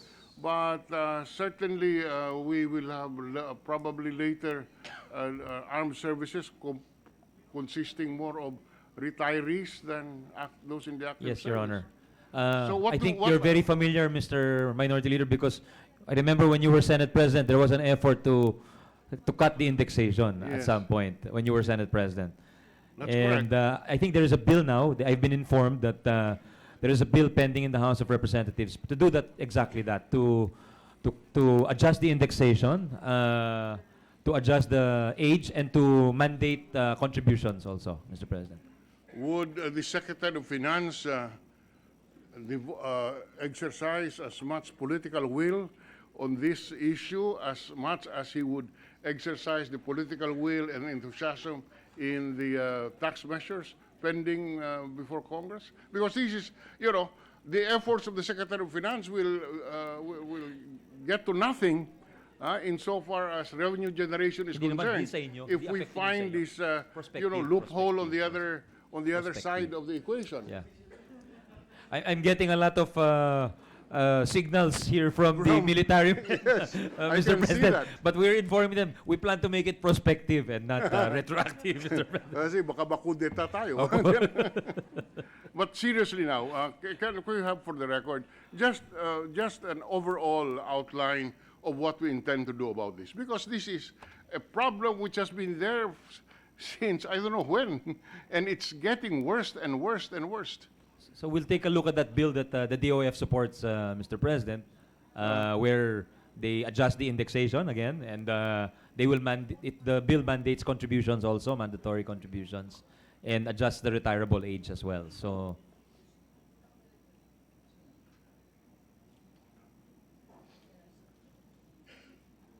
And there's another feature which is to use military properties and to make them productive, income producing, and to use the income for that purpose, dedicated for the pensions, Your Honor.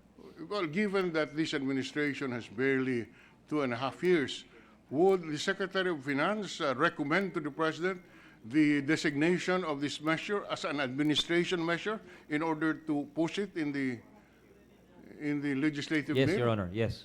So we expect after this budget is signed that the bill in the House be certified as an administration urgent measure? Yes, Your Honor. Medyo mahina yung yes ng sponsor. Yes, Your Honor. Gugutom na ho. I'm just joking, Your Honor. O sige, we suspend muna. No, it's okay, it's okay. I was just kidding, Your Honor. Okay. Now, let's, before I go to the next topic, I think it is best that we suspend our interpretation first. We review our notes, and we can go back later in the day. In the meantime, I think the Senate President pro tempore would like to take the floor when we resume sessions this afternoon. So we To suspend. my understanding. We'll defer to the wishes of our colleagues, Your Honor. Yes. So we suspend our. We have a lunch break? Thank you to the Minority Leader. Majority Leader? Yes, Mr. President, as agreed yesterday, we'll have lunch breaks from 12 to 2 and resume at 2 p.m. So therefore, Mr. President, I suspend session till 2 p.m. this afternoon, so everyone can Session avail of their suspended lunch. Till 2 p.m. You should. Oh. Why? They're using it for something.